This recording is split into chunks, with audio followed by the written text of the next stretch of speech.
नमस्कार, मैं हूं आपके साथ आयुषी गुप्ता। प्रशांत महासागर में जन्मा सुपर टाइफून रागासा 2025 का अब तक का सबसे शक्तिशाली तूफान है। ये सुपर टाइफून फिलीपींस से गुजरते हुए हांगकांग, ताइवान और दक्षिणी चीन की ओर बढ़ रहा है। 260 किलोमीटर प्रति घंटे से अधिक की हवाएं इसे श्रेणी 5 का तूफान बनाती हैं। भारत के लिए ये सिर्फ दूर का खतरा नहीं, बल्कि जलवायु परिवर्तन की चेतावनी है, जो हमारे तटों को भी प्रभावित कर सकता है।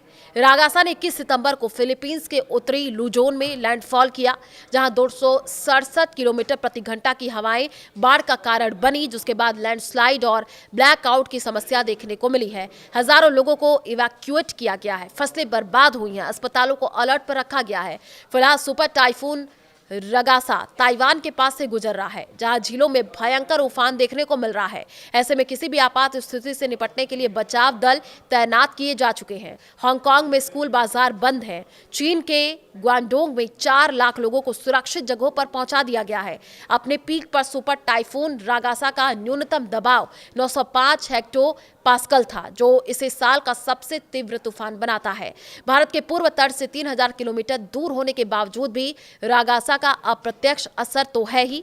हांगकांग और दक्षिणी चीन में उड़ानें रद्द होने से दिल्ली, मुंबई, कोलकाता में एशियाई हबों की कनेक्टिंग फ्लाइट्स प्रभावित हैं। इंडिगो और एयर इंडिया ने वैकल्पिक रूट्स की सलाह दे दी है। भारत का चीन के साथ $100 बिलियन का आयात निर्यात, खासकर इलेक्ट्रॉनिक्स और फार्मा प्रभावित हो सकता है। बंदरगाह बंद होने से सप्लाई चेन में देरी होगी, जिससे महंगाई बढ़ सकती है। पूर्वोत्तर में मानसून की बाढ़ से जूझ रहे किसानों के लिए ये चिंता का विषय है। रागासा जैसे तूफान बढ़ते ग्लोबल वार्मिंग का प्रतीक है। भीषण गर्मी महासागरीय तूफानों को तीव्र बना रही है। इसका सबसे बड़ा उदाहरण इसी साल उत्तर हिंदू महासागर में पैदा हुए ARB01 नाम का डिप्रेशन है, जो अरब सागर में पैदा हुआ और उसने भारत के कोंकण तट पर दस्तक दी है।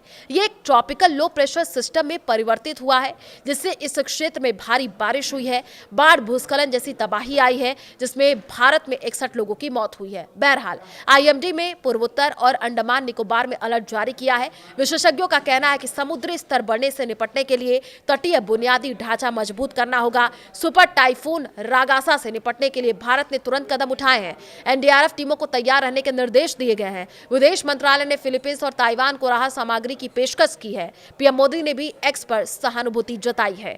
वहीं कूटनीतिक स्तर पर यह क्वाड के डिजास्टर रिस्पांस को मजबूत करने का भी एक मौका है।